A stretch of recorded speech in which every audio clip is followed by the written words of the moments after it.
Guys, magandang araw sa inyo lahat guys, no? Nandito po tayo sa tirahan ni kaibigan ng Kantong Itim guys. Dahil po ay ipinatawag ako ngayon dito guys na papuntahin po ako dito ngayon. Kung ano man ito guys, dapat po ay makatulong po dito sa atin ngayon. Kaibigan, magandang araw kaibigan. Kaibigan? Ay, salamat kaibigan. Bakit mo ako ipinatawag kaibigan?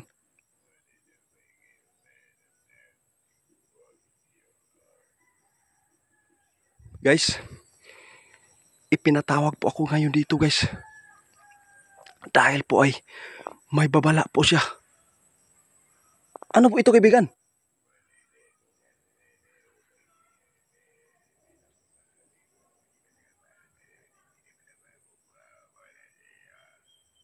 Ay, Ginoo ko. Ayun na guys.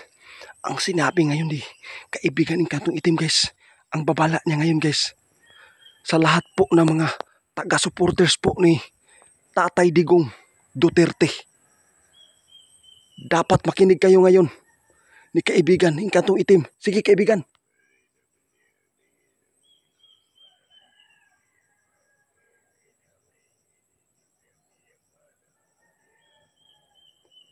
Ito na. Ang sinabi ngayon guys ni kaibigan ng Kantong Itim guys ha. Makinig kayo lahat.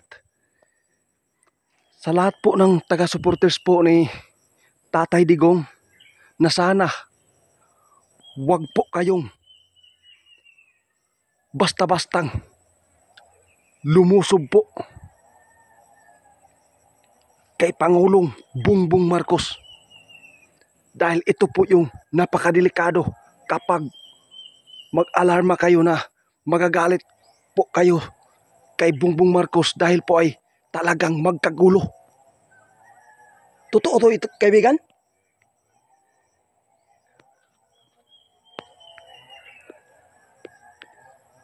Ginoo ko. Guys, sana po kung nagagalit man daw kayo kay Bongbong Marcos ngayon,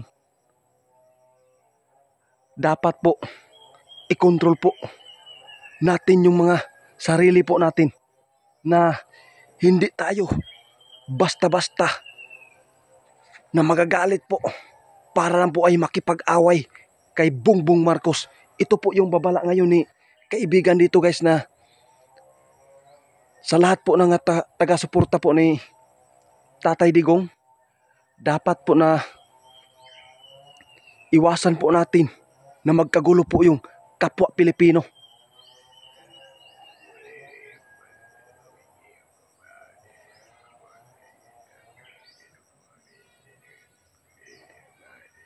Oh, salamat kaibigan ha. Ayun na guys. Ang sinabi ngayon guys ni kaibigan ng Kantong Itim guys, kapag nagkagulo ngayon dito sa Pilipinas natin guys, na mag-aaway kapwa Pilipino, ito yung babala ni kaibigan ng Kantong Itim ngayon guys na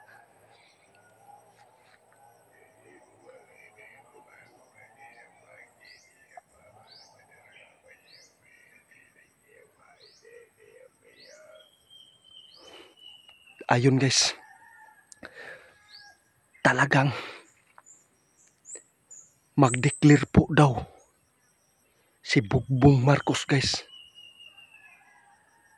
ng martial law kapag umalarma po yung mga taga-supporters po ni Tatay Digong dito guys, na sana mag-relax lang po daw kayo. Ito yung sinabi ni kaibigan ng Kantong Itim para po ay hindi po tayo mag-away-away dito kapwa Pilipino, dito sa ating Pilipinas. Salamat kaibigan ha.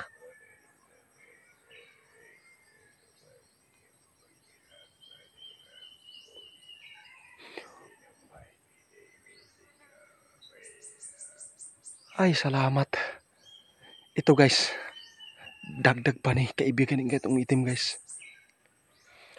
Kung nagsuporta daw ta kay Tatay Digong guys. Dapat po na sana magdasal po tayo na dili gyud daw may tabo nga mag-away-away kapwa Pilipino. Kung mabuhat man no diri guys nga mag-unay-unay guys. Ang eleksyon, grabe po, ma-extend.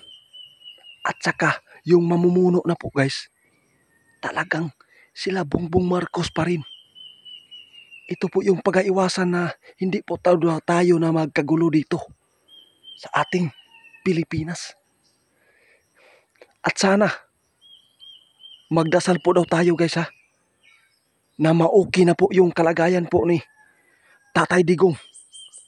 Na sana dasalin natin na maayos na po yung pakiramdam ni Tatay Digong guys. Alang-alang po dito sa ating mundo at sa ating Pilipinas. Salamat kaibigan ha.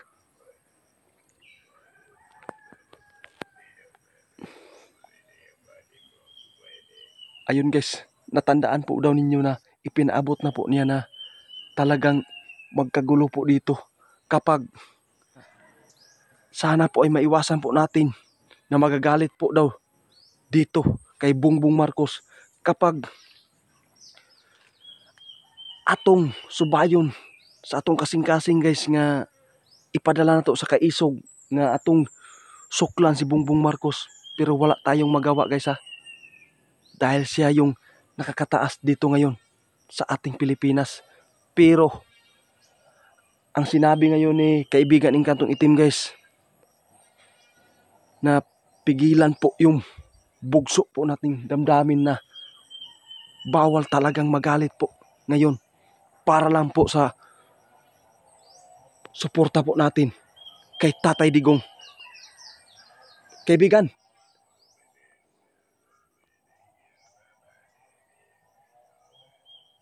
maayos lang ba si Tatay Digong sa Netherlands kaibigan?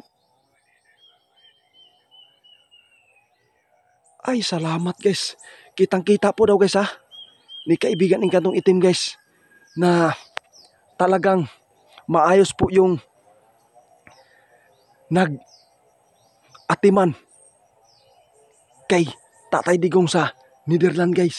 Hindi po siya pinabayaan kahit may sakit po siya. Grabe po yung pag-atiman daw nila dito guys kay Tatay Digong. Salamat kaibigan ha.